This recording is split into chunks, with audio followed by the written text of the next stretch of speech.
চাষি ভাই আন্ধার রাইতে কাঁপতে তারে দৌড়ে শান সন্দের ধীর শান্তি ওই কাঁপতে তাতে সন্দে সন্দের ধীর শান্তি ওই কাঁপতে তাতে সন্দে। হাততালি দিচ্ছেন না কেন? হাত ভালো করে হাততালি দিন। এর পরের বক্তা যোগেন্দ্র যাদব।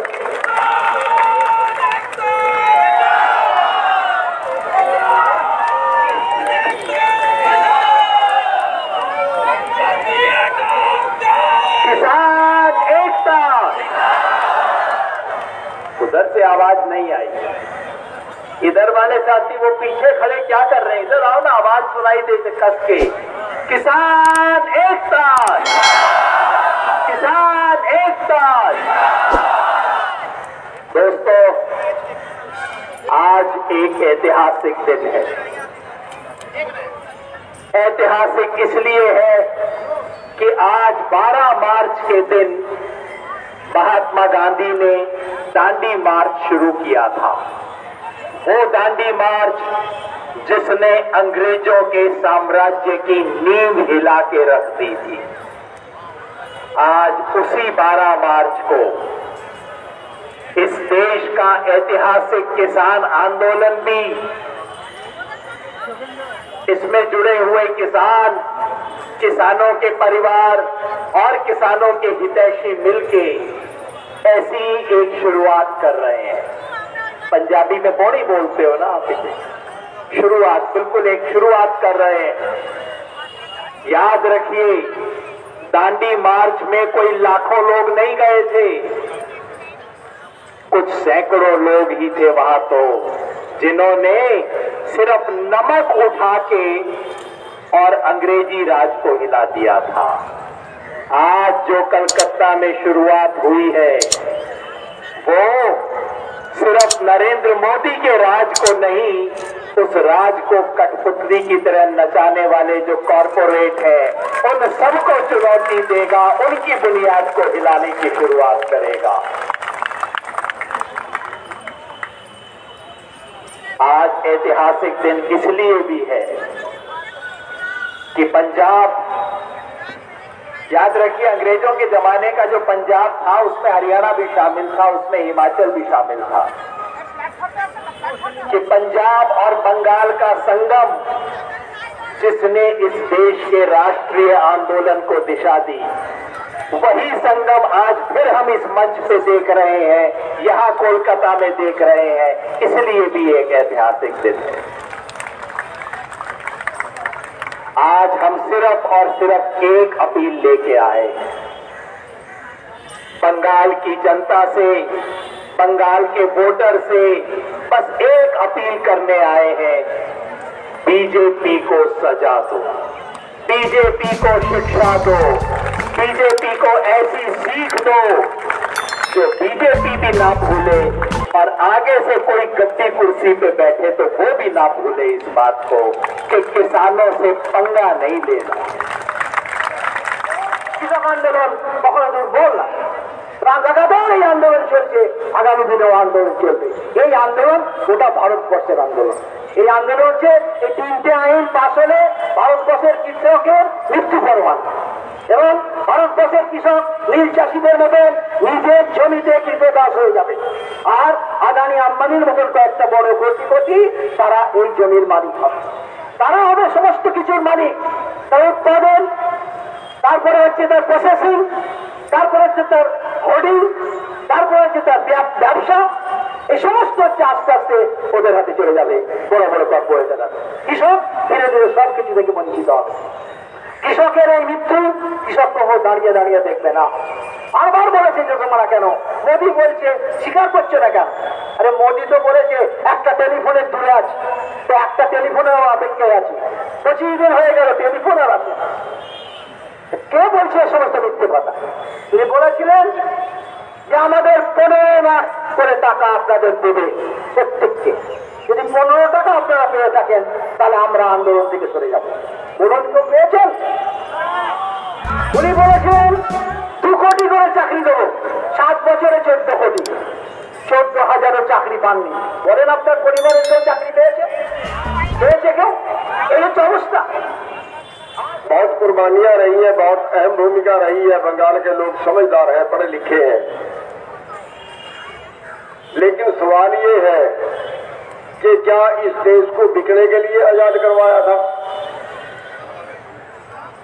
किसानी मुद्दे तो जो है सो है, लेकिन देश जा कहाँ रहा है?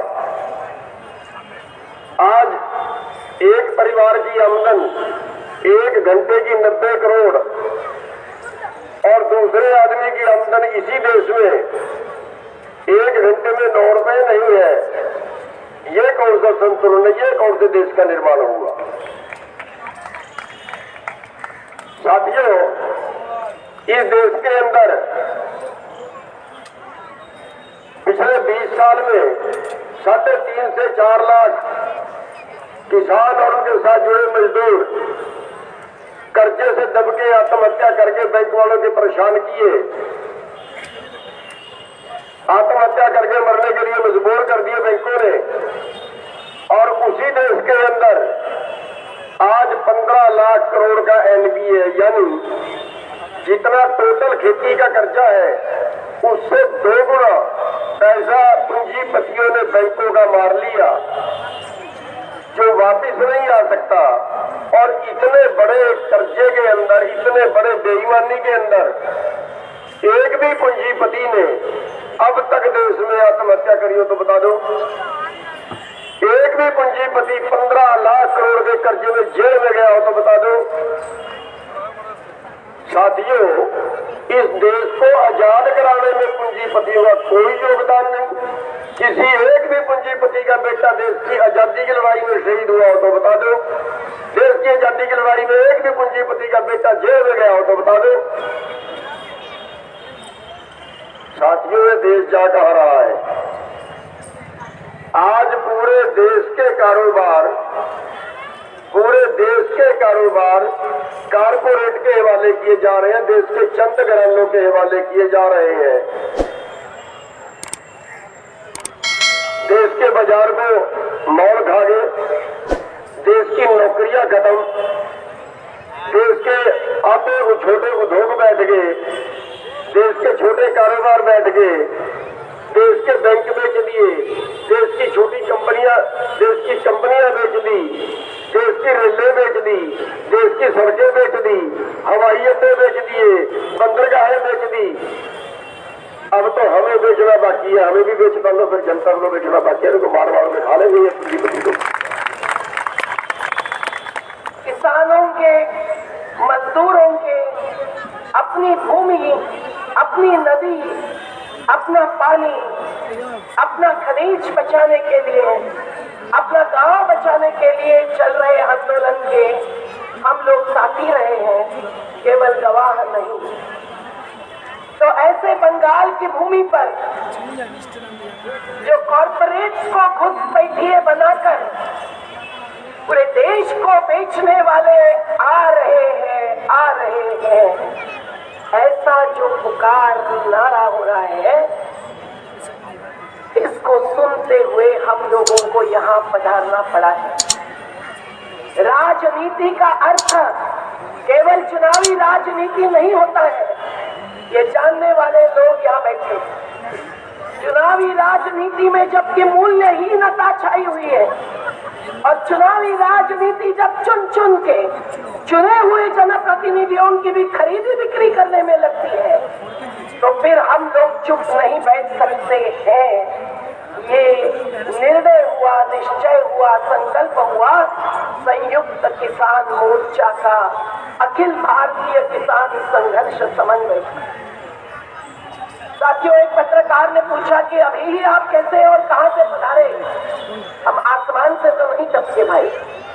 जब मध्य प्रदेश के मंदसौर में शिवराज सिंह चौहान जी की मोदी जी से जुड़े हुए सरकार ने हत्या की थी 6 किसानों की, तब सबसे पहले बना अखिल भारतीय किसान संघर्षों का समन्वय और 300 तक संगठन जुड़कर न केवल एमएसपी की मांग की, लेकिन संपूर्ण कर्ज मुक्ति की मांग और स्वामीनाथन आयोग की बात जो हर राजनीतिक दल के घोषणा पत्र में छाई हुई थी, लेकिन चुनने के बाद किसी ने उसकी दखल नहीं ली थी, तो उसकी याद राहत नहीं दिलाई केवल, तो लोकसभा और राज्यसभा में 2 विधेयक पेश करते हुए हमने कहा कि किसान में खेत मजदूर भी आएगा, किसान में पशुपालक भी आएंगे, मछुआरे भी आएंगे, और इन तमाम लोग जो आज कर्जबाजारी हुए हैं वो आलसी है इसलिए नहीं, वो अकुशल है इसलिए नहीं, वो मेहनत कश है इसलिए, क्योंकि न मेहनत का दाम है न प्रकृति का दाम है।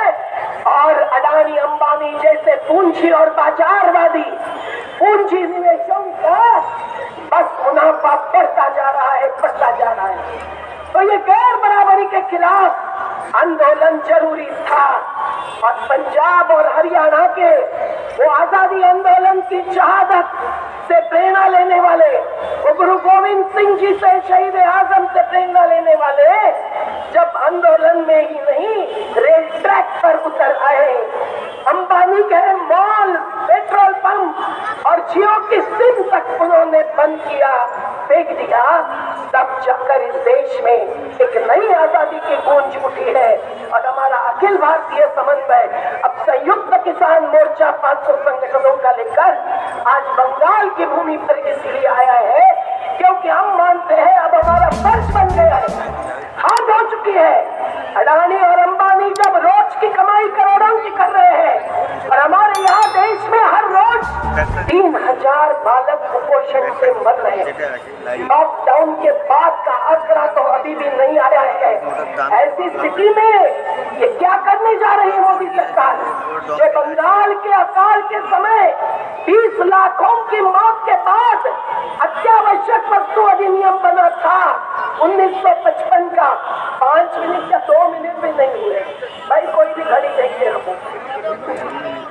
मोदी जी, आपकी सरकार किसी बस हादसे में कुछ लोग मर जाते हैं, आपकी सरकार और आप खुद चिट्ठी लिखते हैं, उनके परिवार को संवेदना प्रकट करते हैं, 5 लाख रुपया देते हैं। लेकिन 280 हमारे किसान भाई शहादत दे दिए, एक को भी चिट्ठी लिखी आपने? उनके परिवार को आपने कुछ पैसा दिया? नहीं दिया। आपने 26 जनवरी को आईटीओ में दिल्ली में नवरीत को मार दिया, आपकी पुलिस ने मार दिया, आपकी नीतियों ने मार दिया। 26 जनवरी को मारा गया नवरीत सिंह। 29 को रामपुर उत्तर प्रदेश के उसके गांव में 3 महीने पहले उसकी शादी हुई थी। उसकी शादी के लिए सारे गांव के लोगों ने न्योता रखा था। गांव भर के लोग, आसपास के 10 गांव के लोग खाना खाने आने वाले थे। मोदी जी, आपने उसको मार दिया। आज हजारों लोग नवरीत के घर पर जाते हैं, उसकी जवान बीवी 23 साल उसको सांत्वना देने जाते हैं। वो पिछवाड़े से दरवाजे के पीछे से हाथ ऐसे छोड़ती है, उसके हाथ में कंगन नहीं है, उसके पैर में बिछिया नहीं है, उसके पैर में बांजर नहीं है। वो सुबह हुई सबको हाथ जोड़ करके अपनी तरफ से जो लोग उसके शोक संतप्त में परिवार के साथ हाथ जोड़ते हैं, उनके प्रति अपनी संवेदना व्यक्त करती है। लेकिन जालिम प्रधानमंत्री नरेंद्र दामोदर दास मोदी, तुमने न तो उसको चिट्ठी लिखी रुपया देने की बात, तुमसे बड़ा जालिम हिंदुस्तान का कोई प्रधानमंत्री नहीं बना जो तुमने किया। आज बॉर्डर का मतलब भारत पाकिस्तान बॉर्डर नहीं है। आज बॉर्डर का मतलब भारत चीन बॉर्डर नहीं है। आज बॉर्डर का मतलब है Delhi border, Singhu border, Sikri border, Shahjahanpur border, Ghazipur border.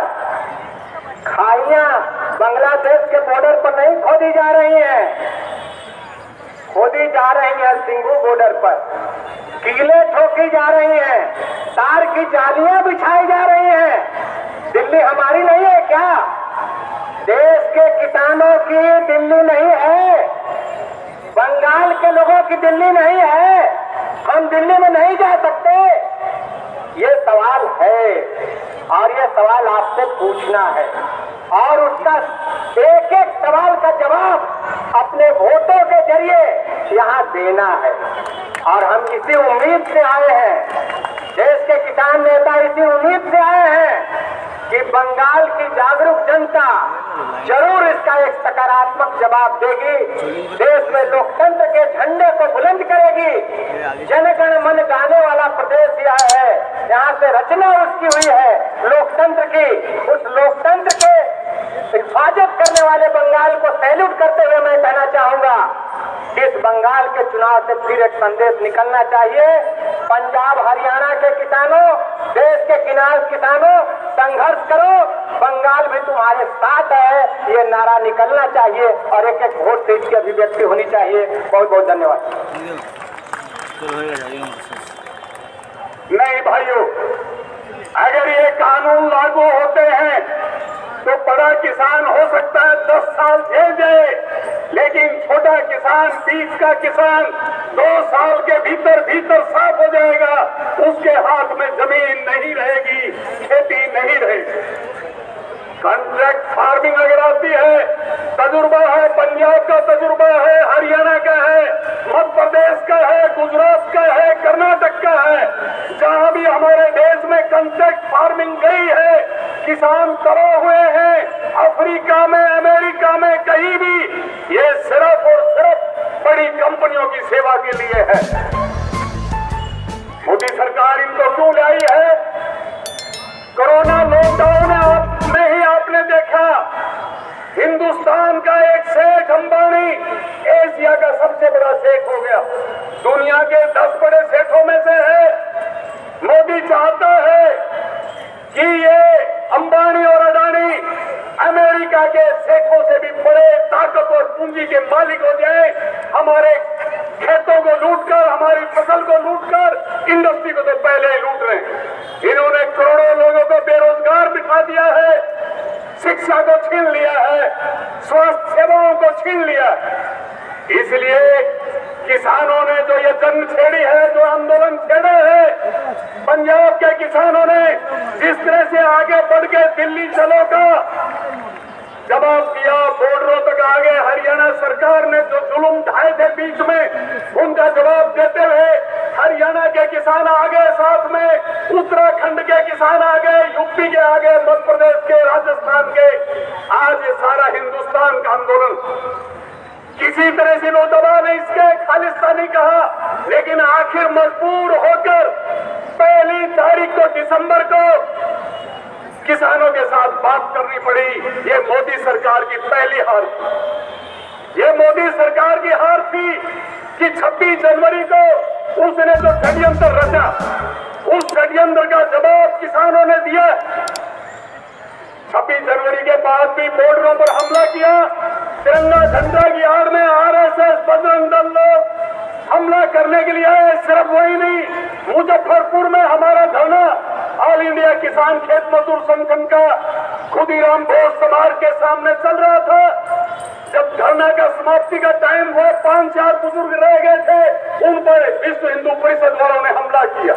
अभी 3 मार्च को ग्वालियर के नजदीक गुना में आरोन के अंदर हमारे संगठन ने महापंचायत बुलाई थी।